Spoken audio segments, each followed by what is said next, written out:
Saudara-saudari yang terkasih, kita dapat mengenal lagi seseorang yang sudah sekian lama terpisah dari kebersamaan dengan kita.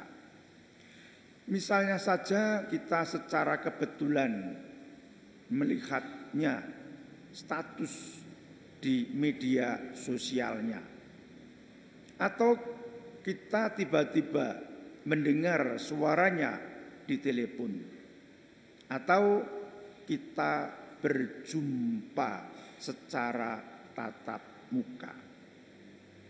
Para murid mengenal kembali Tuhan yang bangkit mulia dengan suatu proses, pada suatu peristiwa, dan bukan seketika itu juga. Mereka tidak segera mengenal kembali Tuhan yang hadir di pantai di mana mereka berada. Dalam kehidupan sehari-hari kita ada kalanya tidak segera mengenali kehadiran Tuhan. Misalnya rutinitas hidup telah menyisihkan kepekaan rohani kita. Kita kadang-kadang terdesak untuk menyelesaikan perkara meskipun senyatanya kurang penting atau kurang bermakna bagi kita. Demikian juga halnya kalau kita ingin akrab dengan Tuhan, rasa-rasanya juga begitu berat. Berhubung kita terhalang oleh kelelahan sehingga kita membutuhkan pemulihan.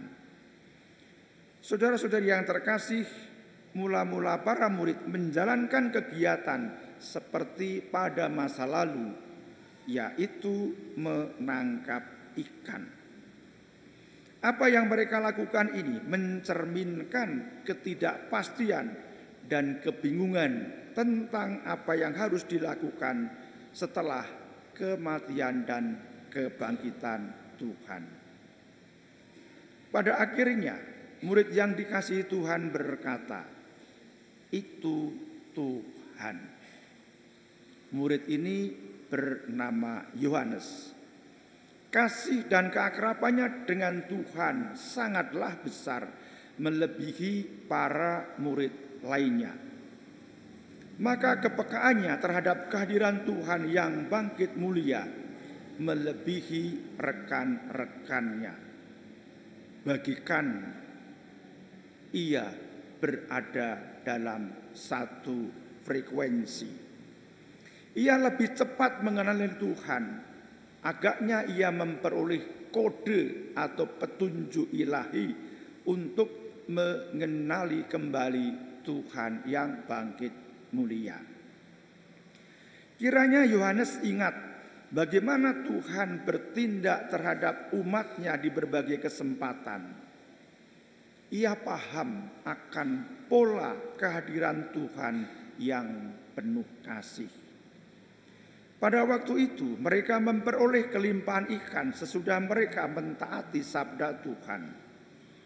Mereka begitu saja menebarkan jala di sebelah kanan perahu tanpa keberatan apapun atau menyampaikan suatu pertanyaan. Peristiwa ini mirip dengan peristiwa di mana Yesus memanggil mereka sebagai murid-murid sesudah mereka mengalami mujizat penangkapan ikan di waktu sebelumnya. Yohanes menyadari bahwa Yesus yang berdiri di pantai adalah Tuhan yang bangkit mulia. Tuhan hadir secara nyata dan berkuasa, bukan sebagai kenangan masa lalu. Kiranya Allah tidak menyembunyikan dirinya bagi orang yang bersedia percaya kepadanya dan membuka hati selebar-lebarnya. Tuhan tetap berinisiatif untuk hadir dalam kehidupan umatnya, entah bagaimanapun keadaannya. Saudara-saudari yang terkasih, dengan demikian Yohanes mengajari kepada kita agar kita berani hidup dengan mata rohani yang terbuka, peka terhadap kehadiran Tuhan dalam peristiwa sederhana sekalipun. Tuhan tetap hadir dan berkarya meskipun kita tidak senantiasa menyadarinya. Agar peka terhadap kehadiran Tuhan, kita perlu meluangkan waktu untuk hening, mengendapkan pengalaman kehadiran Tuhan. Entah pagi hari, tengah hari, sore hari, atau malam hari. Tentang waktunya silahkan disesuaikan. Kita membangun relasi yang akrab dengan Kristus melalui doa. Kita mestinya bersyukur dan bangga ketika dapat meluangkan waktu bersama Tuhan. Jangan sampai pernah terlintas dalam pikiran kita, nanti saja kalau waktunya sudah longgar. Seperti ini godaan. Dan kalau ada godaan seperti itu, justru kita semakin bersemangat untuk meluangkan waktu. Bukankah bersama orang yang kita cintai itu sesuatu yang berharga dan kita damba? Demikian halnya mengalami kebersamaan dengan Tuhan. Tuhan telah menyediakan sesuatu yang penting bagi hidup manusia, terutama anugerah kasih-Nya, memulihkan semangat kita yang lesu dan seterusnya. Kita ingat peristiwa pada Injil. Para murid akan sarapan bersama. Di sana telah tersedia api arang, ikan dan roti. Dan sesudah itu mereka hanya diminta membawa beberapa ikan saja yang diperoleh, sekalipun perolehannya sangat berkelimpahan. Kiranya hal ini mirip terjadi pada diri kita. Tuhan menyiapkan segala sesuatu untuk kebaikan kita di masa kini dan juga di masa mendatang.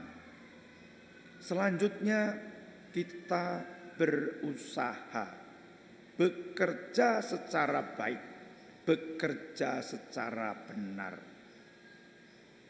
Saudara-saudari yang terkasih, dengan mengatakan itu Tuhan, Yohanes menjadi penolong bagi Petrus dan para murid lainnya untuk mengenali kehadiran Tuhan. Kita diundang untuk mencontoh yang dilakukan oleh Yohanes.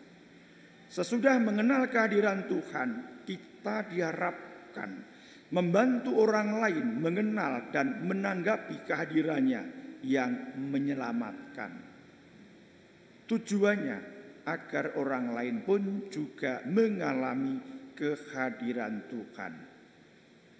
Kehadiran Tuhan itu bukan hanya untuk satu orang, bukan hanya untuk diriku, bukan hanya untuk kelompokku, melainkan bagi seluruh ciptaannya.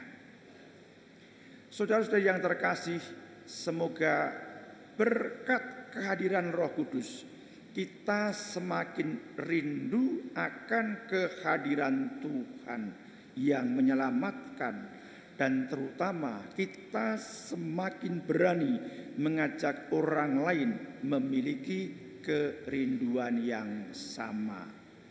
Dimuliakanlah Tuhan kini dan sepanjang masa.